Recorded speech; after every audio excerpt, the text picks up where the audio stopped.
ಮೆಣಸಿನಕಾಯಿ, ಚಕ್ಕೆ, ಲವಂಗ, ಗಸಗಸೆ, ಧನಿಯಾ ಪುಡಿ, ಕಡಲೆ, ಪುದೀನ, ಕೊತ್ತಂಬರಿ, 2 ಕಟ್ ಮಾಡಿಟ್ಟಿರೋ ಟೊಮೊಟೊ, 2 ಈರುಳ್ಳಿ, 1 ಎಸಳು ಬೆಳ್ಳುಳ್ಳಿ, ಶುಂಠಿ, ಕಾಯಿ ತುರಿ, 1 ಸ್ಪೂನ್ ಅರಿಶಿನ, ಚಿಕನ್ ಮಸಾಲ 2 ಸ್ಪೂನ್. ಈಗ ಇವನ್ನೆಲ್ಲ ಹಾಕಿ ಗ್ಯಾಸ್ ಮೇಲೆ ಫ್ರೈ ಮಾಡ್ಕೊಳ್ಳೋಣ. ಮೊದಲಿಗೆ ಬಾಣಲಿ, ಅದಕ್ಕೆ 2 ರಿಂದ 3 ಟೇಬಲ್ ಸ್ಪೂನ್ ಎಣ್ಣೆ, ಈರುಳ್ಳಿ, ಇದಕ್ಕೆ ಚಕ್ಕೆ, ಲವಂಗ, ಗಸಗಸೆ,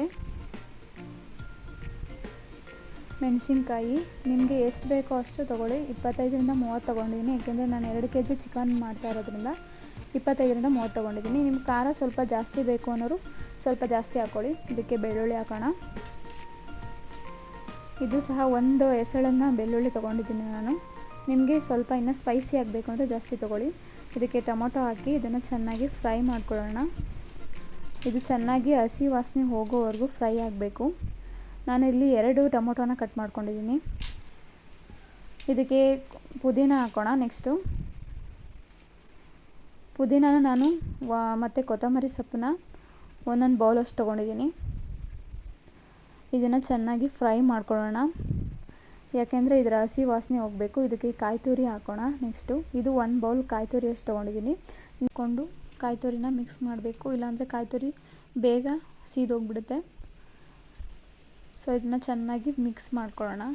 ಈ ಥರ ಫ್ರೈ ಮಾಡ್ಕೊಂಡು ಹಾಕೋಣದ್ರಿಂದ ಈರುಳ್ಳಿ ಹಸಿ ವಾಸನೆ ಎಲ್ಲ ಹೋಗುತ್ತೆ. ಇದಕ್ಕೆ 1 ಅರ್ಧ ಸ್ಪೂನ್ ಅರಿಶಿನ ಪುಡಿ ಹಾಕ್ಕೊಳ್ಳೋಣ. ಇದನ್ನು ಚೆನ್ನಾಗಿ ಮಿಕ್ಸ್ ಮಾಡ್ಕೋಬೇಕು. ನೀವು ಎಷ್ಟು ಚಿಕನ್ನ ಮಾಡ್ತಾಯಿದ್ದೀರಾ ಅದ್ರ ಮೇಲೆ ಇಲ್ಲಿ ಹೇಳಿರೋವಂಥ ಪ್ರಮಾಣನ ಹೆಚ್ಚಿಗೆ ಅಥವಾ ಕಡಿಮೆ ಮಾಡ್ಕೊಳ್ತಾ ಹೋಗ್ಬೋದು. ಖಾರ ಜಾಸ್ತಿ ಬೇಕು ಅಂದರೂ ಖಾರ ಹಾಕೋಬೋದು. ಈಗ ಇದಕ್ಕೆ ಕಡಲೆ ಹಾಕ್ಕೊಂಡು ಚೆನ್ನಾಗಿ ಮಿಕ್ಸ್ ಮಾಡೋಣ. ಸ್ವಲ್ಪ ಆರಿದ ಮೇಲೆ ಇದಕ್ಕೆ ಧನಿಯಾ ಪುಡಿ ಹಾಕ್ಕೊಳ್ಳೋಣ. ಧನಿಯಾ ಪುಡಿನ ಚೆನ್ನಾಗಿ ಮಿಕ್ಸ್ ಮಾಡೋಣ. ಈಗ ಸ್ಟವ್ನ ಆಫ್ ಮಾಡಿ ಇದು ಸ್ವಲ್ಪ ಹೊತ್ತು ಆರಿದ ಮೇಲೆ ಮಿಕ್ಸಿಗೆ ಹಾಕ್ಕೊಂಡು ಇದನ್ನು ರುಬ್ಕೋಬೇಕು. ಈಗ ಮಿಕ್ಸಿಗೆ ಹಾಕ್ಕೊಂಡು ಇದನ್ನು ನುಣ್ಣಗೆ ರುಬ್ಕೊಂಡಿದ್ದೀವಿ.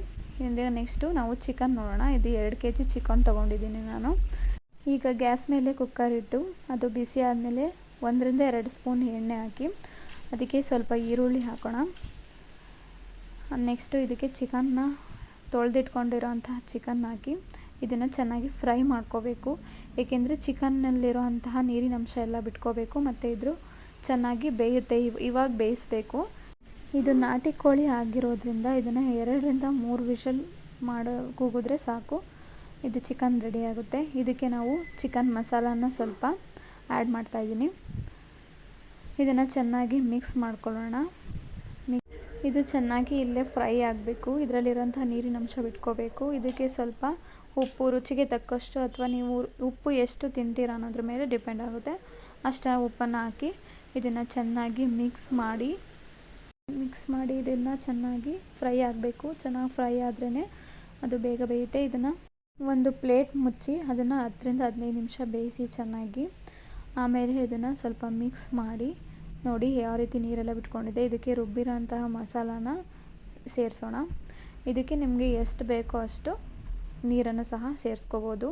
ಸ್ವಲ್ಪ ಹೊತ್ತು ಕುದಿಯೋಕೆ ಬಿಟ್ಟು ಆಮೇಲೆ ಇದಕ್ಕೆ ನೀರನ್ನ ಮಿಕ್ಸ್ ಮಾಡಿ ಉಪ್ಪು ಖಾರ ಸ್ವಲ್ಪ ಜಾಸ್ತಿ ತಿನ್ನೋರು ಜಾಸ್ತಿ ಹಾಕ್ಕೋಬೋದು. ಇವಾಗಲೂ ಬೇಕಾದರೆ ನೀವು ಉಪ್ಪು ಅಥವಾ ಅದನ್ನು ಟೇಸ್ಟ್ ಮಾಡಿ ನೋಡ್ಬೋದು.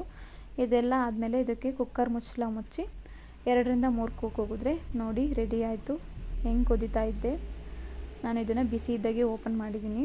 ನೋಡಿ ನಾಟಿ ಕೋಳಿ ಚಿಕನ್ ಸಾರು. ಇದು ಹೇಗಿತ್ತು ಅಂತ ಕಮೆಂಟ್ ಮಾಡಿ, ಹಾಗೆ ಶೇರ್ ಮಾಡಿ, ಸಬ್ಸ್ಕ್ರೈಬ್ ಮಾಡಿ.